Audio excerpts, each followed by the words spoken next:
Hi, this is Ela. I have not done a review in a while, so I thought I would do this book. I've done enough, worked on this enough in this sketchbook that I have a sense of what it's really like.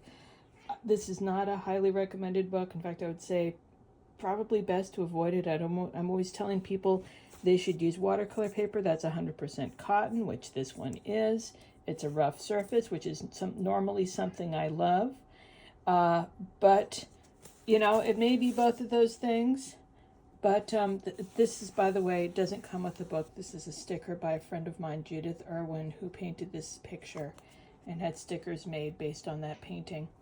But I mean, I've managed to have a lot of fun in it, in spite, in spite of how challenging this paper is to work with. It's very textured. I've never worked on a paper this rough before.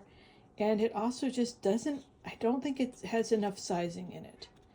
And it's a little unpredictable. I noticed the colors become much paler. You put them on and they fade tremendously, I think because there's not enough of that glue mixed in with the paper. So the paint literally soaks into the paper and disappears. You can't see it. You know, it's just, I really have to put a ton of paint on to get any sort of dark line.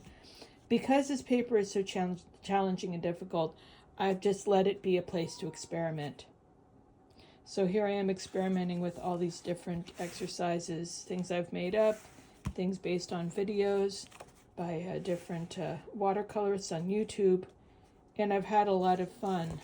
But I'm going to show you about what drives me so nuts about this paper. I mean, you can see how it's really hard to get a smooth, clean line here. It tends to bleed. Sometimes I can get a sharp edge and sometimes I can't. Just going to let you see all these. You can do any of these exercises on any decent cotton paper. You do not need this book. Do not recommend this book. But it is kind of cool. It works very well with granulation. So any cold or rough press watercolor paper will let you do this if it's 100% cotton and it's a good quality.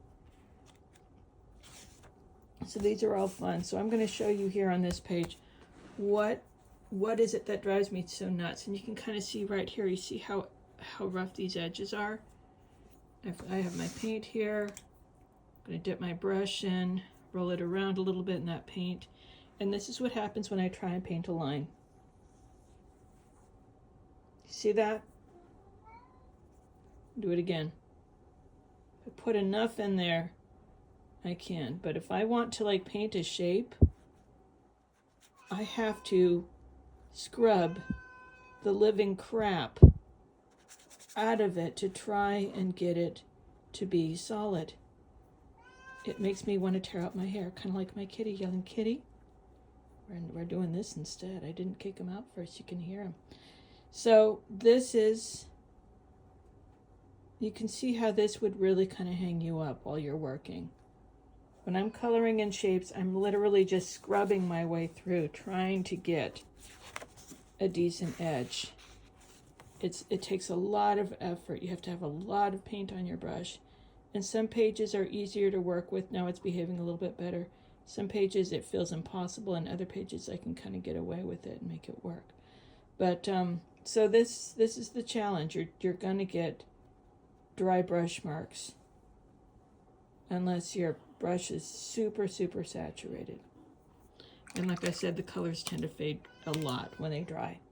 Anyway, everyone's beginning to wake up and make a noise, so I'm going to turn this off. But that's my review for the Watercolor Handmade Watercolor Paper Book by Shizen Design. Bye-bye.